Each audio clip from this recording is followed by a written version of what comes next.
जीवन श्रेष्ठ जीवन है और चौथे पांचवे से भी ऊपर का गुणस्थान है और वहाँ मात्र शुभोपयोग होवे और चौथे पांचवे में शुद्धोपयोग भी होवे, ये बात तो कुछ ठीक नहीं।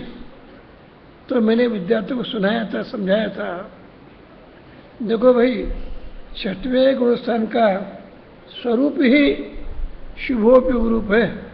फिर से सुनना, छठवें गुणस्थान में मात्र शुभोपयोग ही होने का नियम है।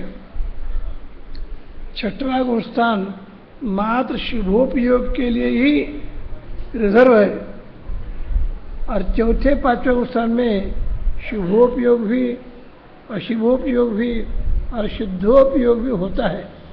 इसमें कुछ मुनि जीवन के संबंध में अथवा मुनि महाराजों के संबंध में हमें अविनय है, हमें द्वेष है, ऐसा कुछ नहीं।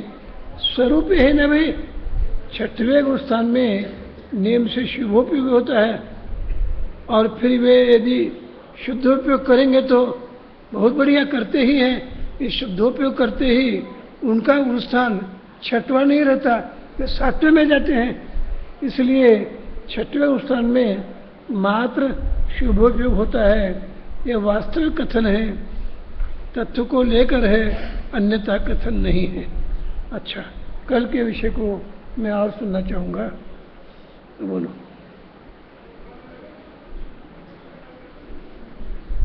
आपने कल मुनिराज के विषय में बताया था कि यदि मुनिराज विहार करते हैं और विहार करते समय यदि वह बोलते हैं तो उनके लिए ईर्यापद समिति का पालन न होने के कारण द्रव्यलिंगीपना भी नहीं होता है। अच्छा, ईर्या समिति के कारण, ईर्या समिति से चलना नहीं होता, से मुनिपना नहीं रहता, व्यवहार मुनिपना भी नहीं रहता।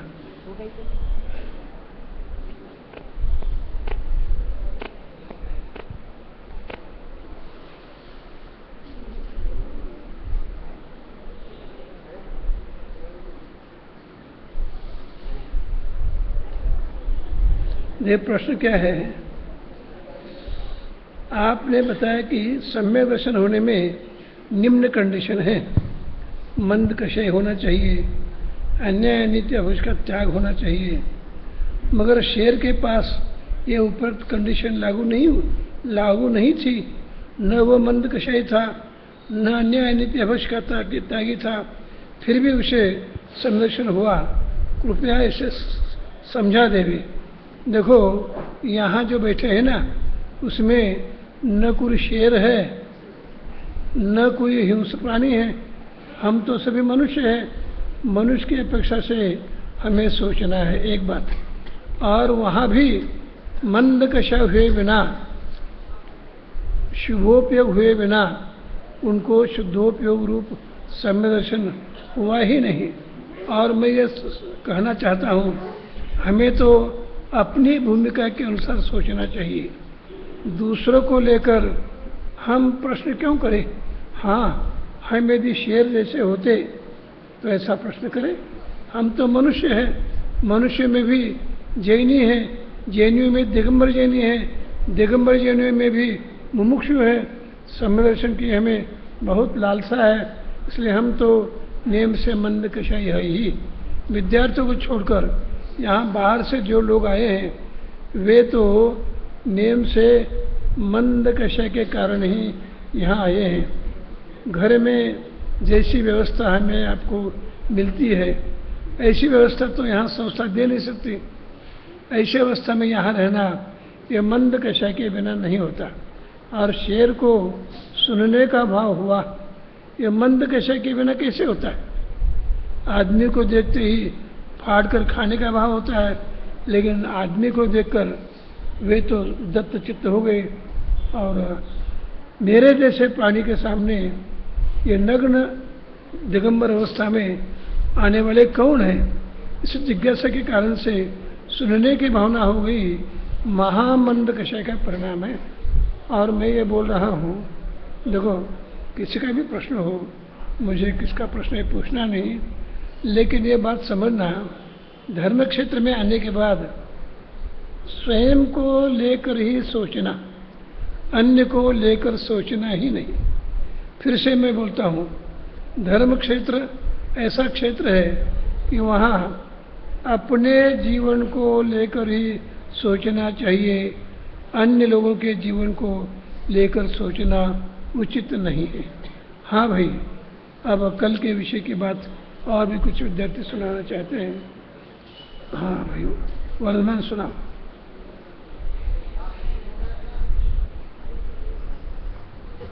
गुण स्थान के आगमन के बारे में बताया था कि जो शाहीक सम्यक दृष्टि होते हैं वो चौथे गुण स्थान से नीचे नहीं आते हैं। और फिर बाद में आगे बताया था कि जब मुनिराज शुभोपयोग में रहते हैं तभी कोई ना कोई अपराध होता है, तभी वो नीचे आते हैं। और जब कोई मुनिराज मिथ्या दृष्टि मतलब मिथ्यात्व गुण स्थान में आते हैं वो तभी ऊपर जाने का पुरुषार्थ करते हैं। और तीसरे, चौथे, पांचवें और छठे गुण स्थान से ही मिथ्यात्व गुण स्थान में आते हैं।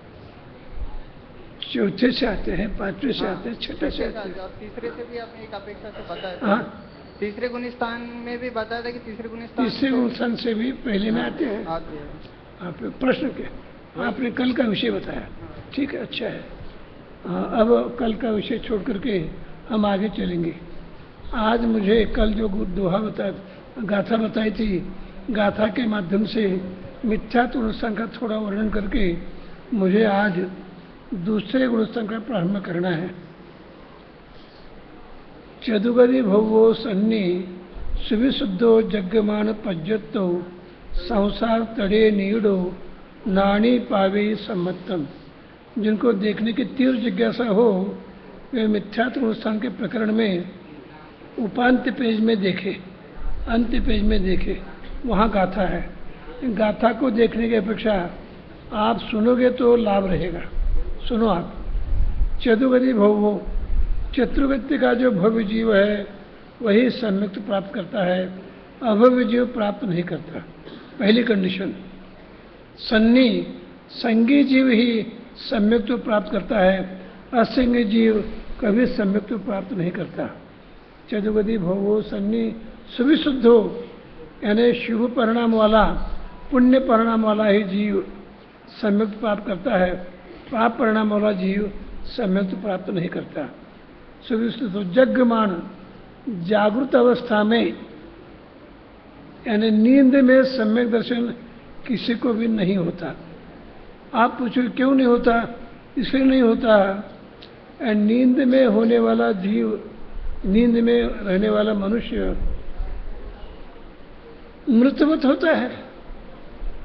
यदि गाढ़ निद्रा में हो, बच्चों की तो बात तो छोड़ो, कभी कभी बड़े बड़े लोगों को भी निद्रा में आप उठा करके दूसरी जगह ले जाओगे तो पता भी नहीं चलता।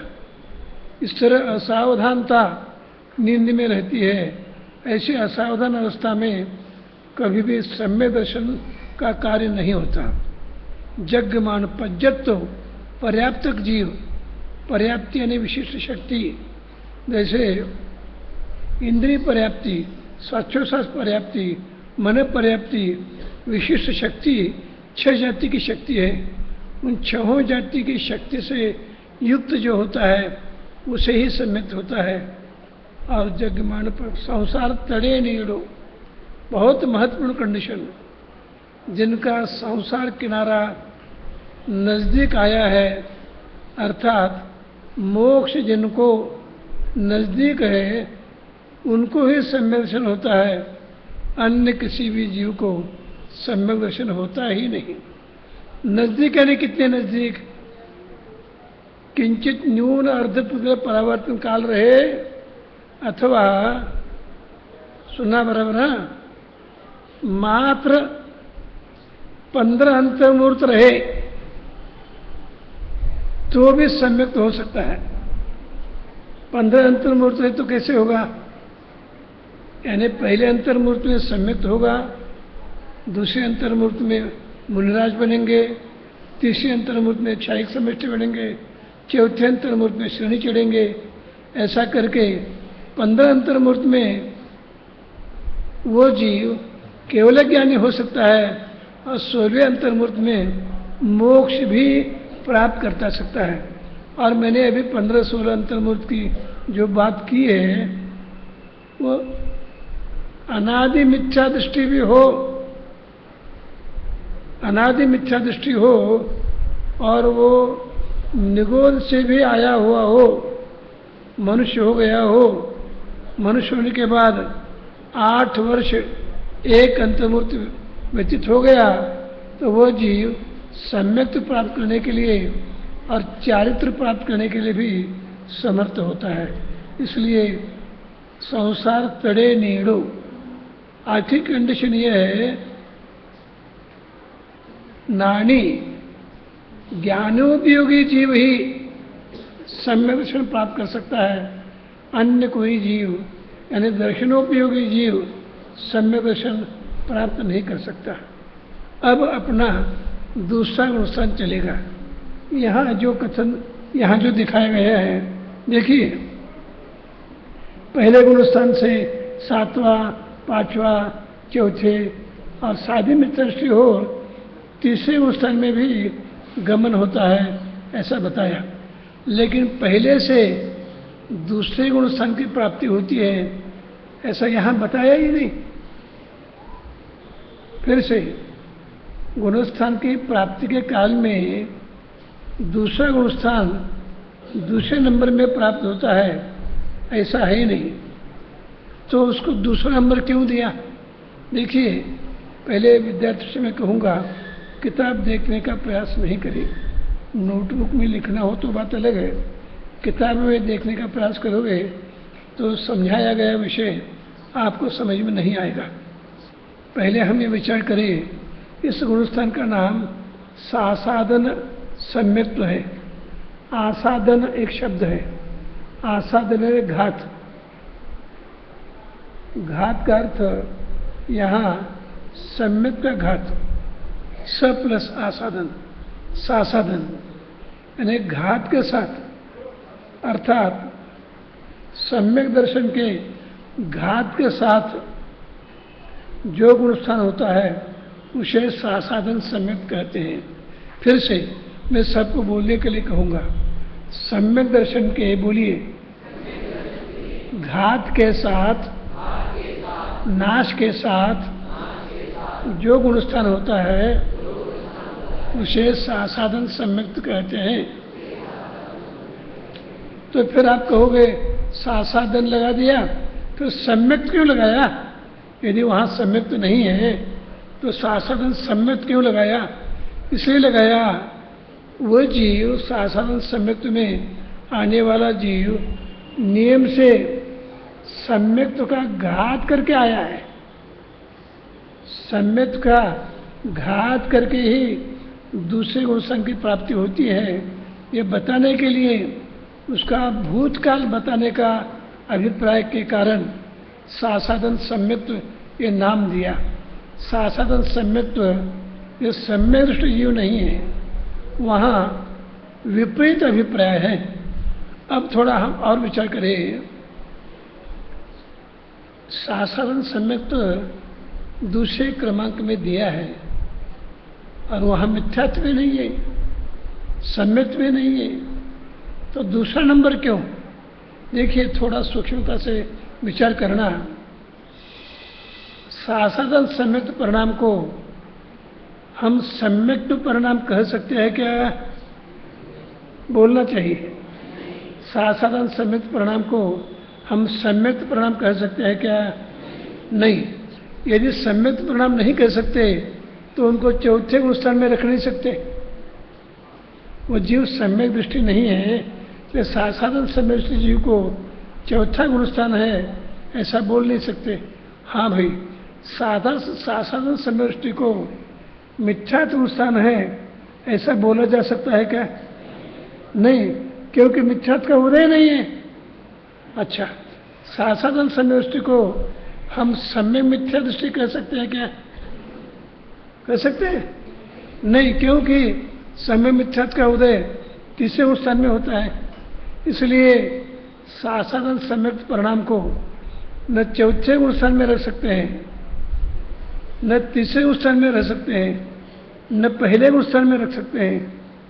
लेकिन एक विशेषता है, सासाधन सम्यक्त परिणाम सम्यक्त से च्युत हुआ अव्यक्त मिथ्यात्व का परिणाम है।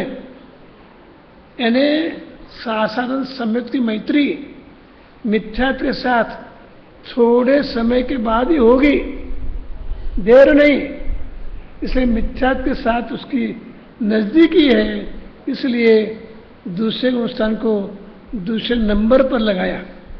और एक बात मैंने इसके पहले कही भी होगी, बहुत महत्वपूर्ण विषय है। कर्णान योग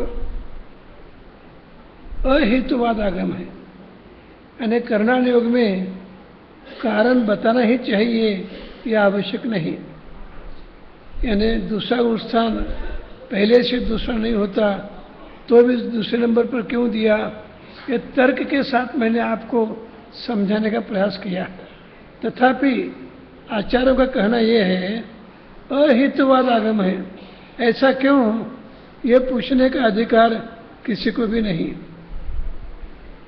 जैसा है वैसा समझने का अधिकारी है। फिर से, जैसा है वैसा समझने का अधिकार तो हमें है, नहीं ऐसा क्यों, ये पूछने का अधिकार आचार्यों ने हमें दिया ही नहीं। क्यों नहीं दिया? कर्णान योग का नाम ही यह है अहेतुवाद आगम, जिसमें हेतु बताया नहीं जा सकता, कहा नहीं जा सकता, मात्र जो जैसा कथन किया है उसे समझा जा सकता है। इसलिए भी दूसरा स्थान दूसरे नंबर में रखा गया है। और देखिए, दूसरा गुण स्थान सम्यक्त के नाश के साथ होता है। तो सम्यक्त का नाश कैसे हो गया भाई? दूसरे स्थान में सम्यक्त का नाश कैसे हो गया? एक अद्भुत यहाँ स्वरूप है। साधारण सम्यक्त में सम्यक्त का तो नाश हो गया है, लेकिन हम ये पूछ रहे हैं, आप कहोगे, हमारा प्रश्न ये है, साधारण सम्यक्त में सम्यक्त का जो नाश हो गया वो किस कारण से हो गया? कुछ निमित्त तो बता दो। निमित्त प्रत्येक कार्य में निमित्त तो होता ही है, निमित्त के बिना कोई कार्य होता है ऐसा नहीं। निमित्त किसी भी कार्य को करता नहीं है, ये विषय अलग, लेकिन कार्य होगा तो उसमें निमित्त होगा ही। तो प्रश्न ऐसा है, साधारण सम्यक्त गुणस्थान की उत्पत्ति में निमित्त कोई कर्म है या नहीं है, ऐसा प्रश्न सामने आएगा। तो उसका उत्तर आचार्य देते हैं, अनंत अनुबंधी कषाय का उदय होने के कारण से सम्यक्त का नाश होता है। महत्वपूर्ण विषय है भाई। सम्यक्त के नाश के लिए मिथ्यात्व का उदय चाहिए, ये सामान्य नियम है। फिर से, सम्यक्त के नाश के लिए मिथ्यात्व कर्म का उदय चाहिए, ये सामान्य कथन है। लेकिन विशेष कथन ये है, अनंतानुबंधी कषाय चौकड़ी में से अनंतानुबंधी क्रोध, मान, माया, लोभ, इन चारों में से भी किसी भी एक कषाय का उदय आ जाए तो दूसरा स्थान होता है। सबसे पहले एक बार मैं कहाँ गया था मुझे स्मरण नहीं, मैं गुणस्थान पढ़ा रहा था और एक भाई बोले, मैंने कहा साधारण सम्यक्त में सम्यक्त तो है ही नहीं और मिथ्यात्व नहीं हुआ। तो खड़े हो गए भाई, आपका कथन आगम के विरोध में है। मैंने कहा भाई 5 मिनट सुनो, 5 मिनट सुनने के बाद मैं आचार्यों का उदाहरण दे दूंगा, वो जच जाए तो मान लेना।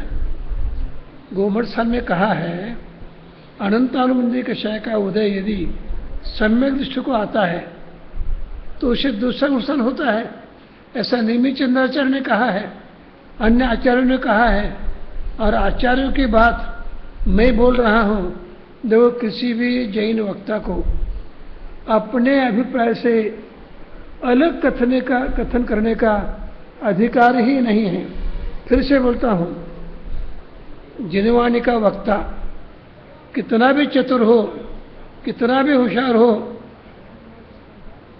तथापि उसे अपने मनमर्जी से कथन करने का अधिकार नहीं है। तो कैसा कथन करे?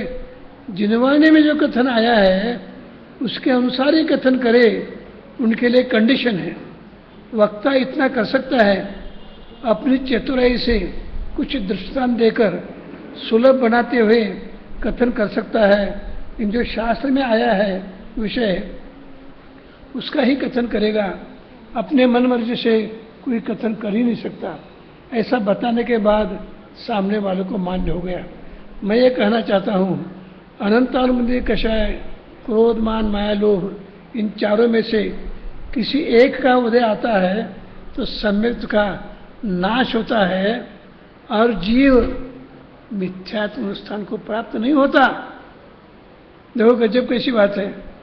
अनंतानुबंधी क्रोध, मान, माया, लोभ में से किसी एक का उदय आ जाए तो सम्यक का नाश तो होता है, लेकिन जीव मिथ्यात्व को प्राप्त नहीं होता।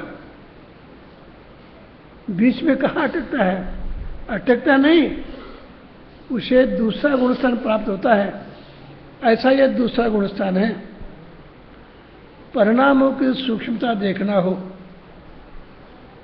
तो कर्णानुयोग का स्वाध्याय करना चाहिए। फिर से जिनवाणी की सूक्ष्मता देखना हो तो कर्णानुयोग का अध्ययन बहुत आवश्यक है। और पंडित टोडरमल जी के स्वाध्यायी ब्रह्मचारी रायमल जी, राजमल जी नहीं, रायमल जी ने तो अपनी इंद्रध्वज पूजा में ये लिखा है, यदि आप केवल ज्ञान की महिमा जानना चाहो तो सम्यक ज्ञान चंद्रिका का अध्ययन पंडित जी के पास आकर करना चाहिए। टोडरमल जी के पास आकर के आपको कर्णानुयोग का अध्ययन करना चाहिए, सम्यक ज्ञान चंद्रिका का अध्ययन करना चाहिए।